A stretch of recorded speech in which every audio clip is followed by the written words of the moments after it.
Evening, everybody. I want to give you a quick update on tomorrow's storm, which is going to be basically the fourth time in the last couple of weeks that we've had pretty much a mess of a bunch of different types of precipitation here in southern Vermont.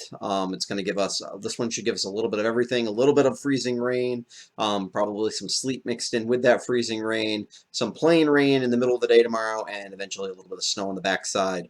Similar to a lot of the other storms, we'll probably end up at the very end with a coating to an inch or two, especially at the lower elevations like the last few storms. A little bit more as you head up the hills, not a lot more, but a little bit more, and also more if you headed north of here. It's been very similar in terms of the pattern, but let's look at some of the specifics to figure out how we're getting where we're getting with this storm.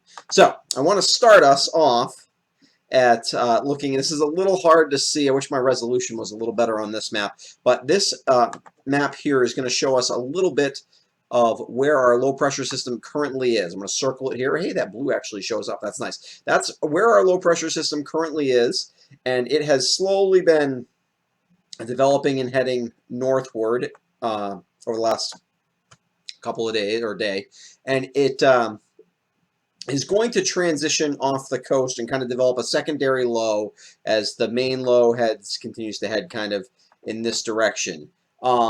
This is the secondary low. First of all, the main question early in the week was whether the whole thing was just going to kind of transition and then kind of head out to sea this way and way out to sea, way out into the Gulf, way out past the Gulf of Maine, and really not give us any precipitation. Obviously, that's going to happen at this point. We are going to get some precipitation, and even probably more precipitation than we was really ever looking like until the last day or two during the week. But the thing that's also been a bit of a puzzle with the storm is how much cold air would there be? And at the mid and upper levels of the atmosphere, particularly the mid levels of the atmosphere, right now we are very marginal for frozen precipitation, which is why we're going to get a bit of a mixed bag tomorrow. We don't have any cold air. I mean, it feels kind of cold at the surface. We're going to talk about that and why that's important for tomorrow's practical weather early in the morning, but it's not cold enough at elevation to give us what would be a pretty good snowstorm if it were all snow. If we had a little more cold air locked in, we could be looking at like a foot of snow. That's not going to happen. Don't tell anybody I said we were going to get a foot of snow. We're not going to get a foot of snow. Not even the mountaintops are going to get that much. But if we had more cold air, we would. We got plenty of precipitation out of the storm. So looking at a little more, at a layer down in the atmosphere, let's pull that off and put this back up. Here's your radar, kind of showing you the same kind of things there.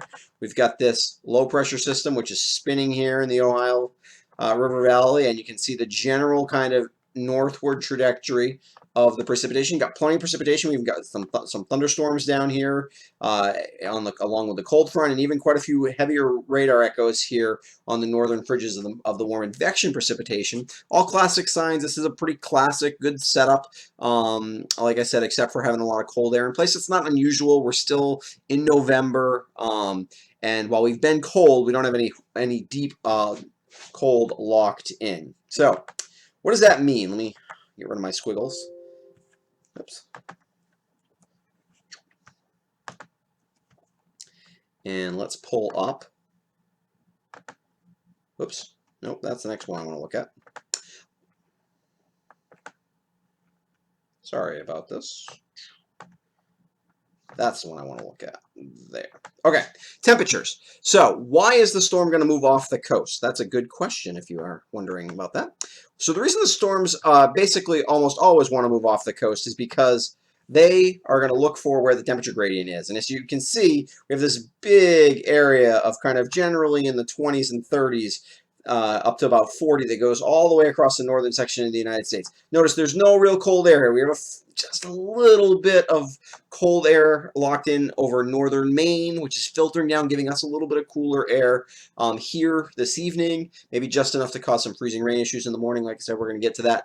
But basically, pretty much an even temperature gradient, and then you've got some warmer temperatures here. So this has kind of been the storm path. But as you'll notice, because we're in the fall, there's a big temperature gradient over just off the coast of off the East Coast. Very normal for this time of year and actually for most of the winter as those water temperatures stay warmer. And what happens is where that thermal gradient sets up is where the storm is going to want to go. So they like to jump off the coast if there's any chance to do that. And this one will do that. And it'll jump off the coast and kind of follow some of these kind of thermal gradients up in this general direction here.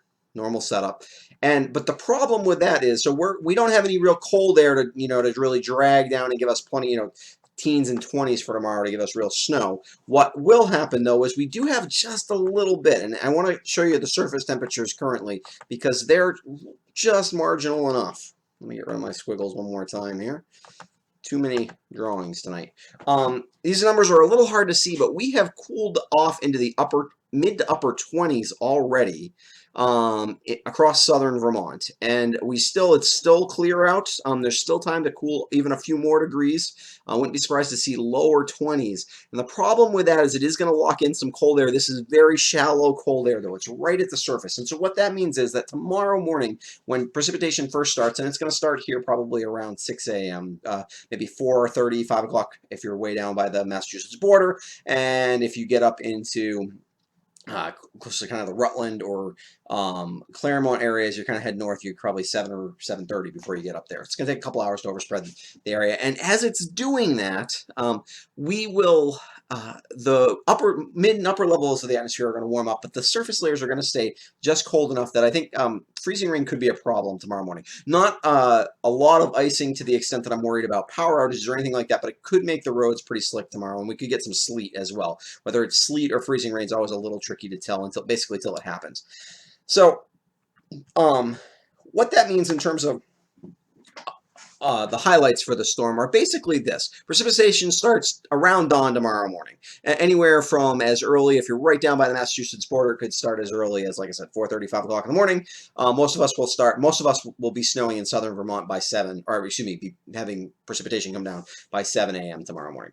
Could start as freezing rain and sleet, which could make the roads slippery tomorrow morning. I don't think it's going to be terrible, but it definitely bears watching. You got to keep an eye on this, especially it's not just marginally cold enough for freezing rain at the moment. It's several degrees below freezing, and that can mean that even the pavement will freeze. And certainly you're going to want to watch out for the steps heading out of your house or anything. If you're walking up the walkway or anything like that at your house, anything like that that's going to get colder. But even the roads tomorrow could get a little slippery with that.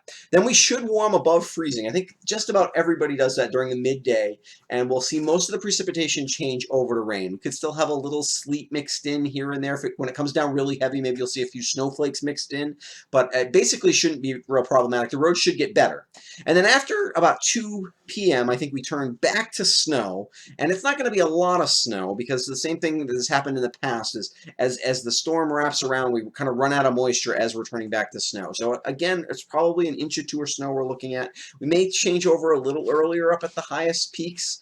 They may get an inch or two of more snow and sleet before anything changes over tomorrow too. So I wouldn't be surprised to see some of the higher elevations above 2,500 feet, especially get 3, 4, maybe even 5 inches of snow. And as you head north, you could also get some more precipitation. You get up into central Vermont, and you could be looking at 6, 7 inches of snow. Wouldn't be surprised at all, especially at higher elevations there. But here in southern Vermont, there's going to be just enough warm air locked in to keep us from getting kind of a little bit of a dumping of snow. So it's kind of the same pattern we've been in. There won't be a lot of cold behind this storm. It'll be cooler and seasonably cool, but not cold. And then we're looking at a couple storm chances, although they look mostly wet for next week during Thanksgiving week. So I will certainly keep you up to date on that. I'll try to do a quick update, probably tomorrow morning, a text update, and keep you up to date on what's going on. And if you have to drive tomorrow, it's probably going to be doable, but just keep safe and keep give yourself some extra time tomorrow. Okay? Hopes everybody's having a good night, and we will see you again soon.